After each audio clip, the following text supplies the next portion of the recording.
দর্শক, নীলফামারী থেকে সেখানে নির্বাচনের খবরাখবর জানাতে সরাসরি যুক্ত হচ্ছেন প্রতিনিধি নূর আলম বাবু। আমরা চলে যাচ্ছি তার কাছে। নূর, মনোনয়ন জমা দেওয়ার শেষ দিনে ভোটের খবরাখবর কেমন দেখছেন আমাদের জানাবেন।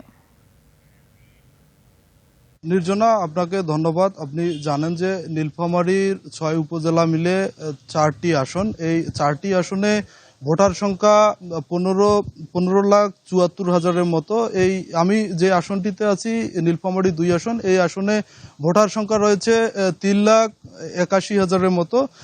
তবে আজকে মনোনয়নপত্র জমা দিয়েছে আজকে শেষ দিনে 33 জন। এই 4 আসন থেকে মনোনয়ন সংগ্রহ করেছিল 44 জন প্রার্থী, তবে সর্বশেষ দিনে 33 জন জমা দিয়েছে।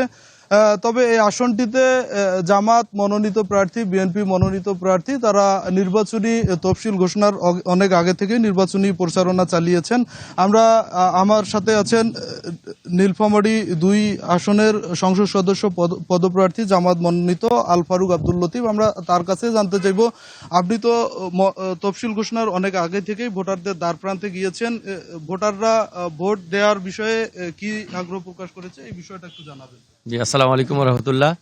নীলফামারী 2 আসন জামাত ইসলামীর অন্যতম সেরা একটি আসন এবং ইতিপূর্বেকার নির্বাচনের পরিসংখ্যান হিসাবে আওয়ামী লীগের পরেই শক্তিশালী সংগঠন হিসেবে জামাত ইসলামী প্রত্যেকটি নির্বাচনে ভালো অবস্থান তাদের ধরে রেখেছে। নীলফামারীতে জামাত ইসলামী এই সুদূরী অবস্থানের সাথে সাথে আমি ব্যক্তিগতভাবে দীর্ঘদিন ধরে এখানে জনগণের সামনে যাচ্ছি, মানুষের সঙ্গে কথা বলছি, মানুষের অভূতপূর্ব সাড়া পাচ্ছি।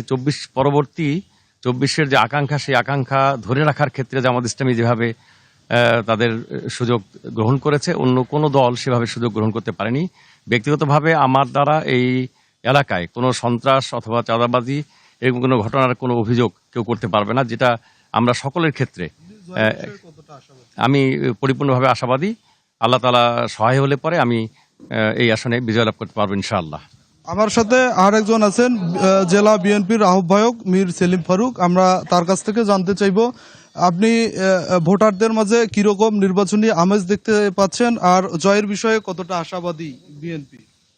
বিসমিল্লাহির রহমানির রহিম। আসসালামু আলাইকুম। দেখুন, বাংলাদেশে ভোট মানে একটা উৎসব। সেই উৎসবে আবার অনেক দিন পরে মানুষ তার নিজস্ব ভোটাধিকার প্রয়োগ করতে পারবে বলে আমরা বিশ্বাস করি। আগামী ফেব্রুয়ারি নির্বাচনে মানুষ তার ভোটাধিকার প্রয়োগ করবে বিধায় সর্বস্তরে একটা ভোটের উৎসব তো আছেই।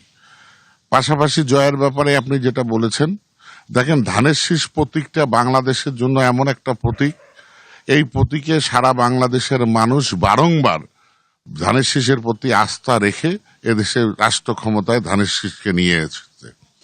বিগত 18 নির্বাচনে যারা এখন আমাদেরকে প্রতিদ্বন্দ্বী, ওনারাও কিন্তু ধানের শীষ নির্বাচন নিয়েই জোটগতভাবে নির্বাচন করেছে। সেখানেও আমরা বিজয়ের ব্যাপারে আশাবাদী ছিলাম, ফ্যাসিস্ট সরকারের কারণে হয়নি। এবং দেশনেত্রী খালেদা জিয়া সুস্থতা কামনা সারা বাংলাদেশ যেমন করেছে, আমরাও করেছি। তারেক রহমানের নেতৃত্ব, যে নেতৃত্বে বাংলাদেশ এই আগামী দিনের সুন্দর একটি বাংলাদেশ গঠন হবে, এই লক্ষ্যে অবশ্যই মানুষ ধানের শিশুর প্রতি আস্থাশীল এবং 34 বছর পরে। ধন্যবাদ আপনাকে।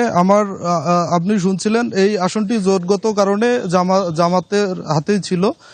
এবার বিএনপি আলাদাভাবে নির্বাচনে অংশ নিয়েছে। আমরা একজন সাধারণ তো নির্জনা, এই ছিল নীলফামারী থেকে সর্বশেষ।